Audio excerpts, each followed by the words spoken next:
Les maths avec Ina Ruben. Salut les amis, aujourd'hui Anne-Claire, elle va nous expliquer comment additionner et soustraire des nombres décimaux. Oh là là, j'ai bien peur que ce soit compliqué ça. Bah non, on va voir Nina.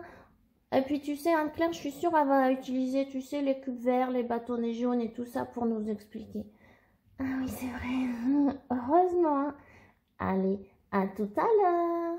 Eh oui, et rappelons-nous en effet que nous pouvons utiliser ces objets en base 10 pour représenter les nombres décimaux comme on l'a fait précédemment. Ici par exemple nous avons 1,231 et puisqu'on utilise les mêmes objets, on voit bien que l'addition et la soustraction en colonne vont fonctionner exactement de la même façon que pour les entiers, du moment bien sûr que nous alignons nos deux nombres par rapport à leur virgule, de façon évidemment que les unités soient alignées avec les unités, les dixièmes avec les dixièmes, les centièmes avec les centièmes et les millièmes avec les millièmes. Nous n'allons donc pas revenir là-dessus, je vous renvoie aux vidéos précédentes sur ces opérations dans la saison 1. Regardons par exemple l'addition 1,2 plus 0,14.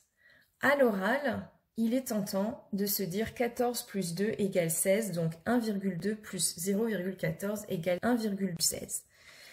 Une méthode pour éviter cela est de procéder comme on l'a fait pour comparer les nombres décimaux, c'est-à-dire d'écrire le même nombre de chiffres après la virgule pour les deux nombres que l'on veut additionner ou soustraire. Donc ici, on rajoute un 0 au 1,2 qui devient à l'oral 1,20 plus ensuite 0,14 et on va ainsi additionner 20 et 14 qui donne 34. Donc 1,2 ou 1,20 plus 0,14 égale 1,34. Voilà, rappelons-nous aussi au passage que 1,20 c'est la même chose aussi que 120 centièmes plus 14 centièmes égale 134 centièmes, c'est-à-dire 1,34. Regardons maintenant la soustraction 1,325 moins 0,13. Nous écrivons donc ici le 0,13 avec 3 chiffres après la virgule, c'est-à-dire 0,130 pour ne pas se tromper de soustraction. Nous pouvons par exemple raisonner ici en millièmes et dire que nous devons faire 1325 millièmes moins 130 millièmes.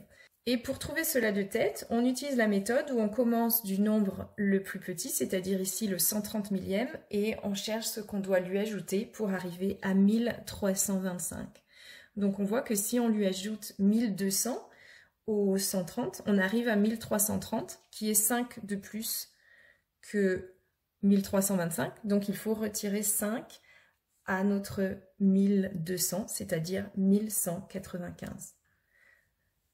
Comme on parle ici de millième d'unité, notre réponse à 1,325 moins 0,130 égale 1,195. Oh ben moi je suis soulagée quand même parce qu'en fait finalement ben c'est pas tellement différent hein, des entiers. Pour quand on fait en colonne, ben faut penser à la virgule. Ben ouais c'est ça.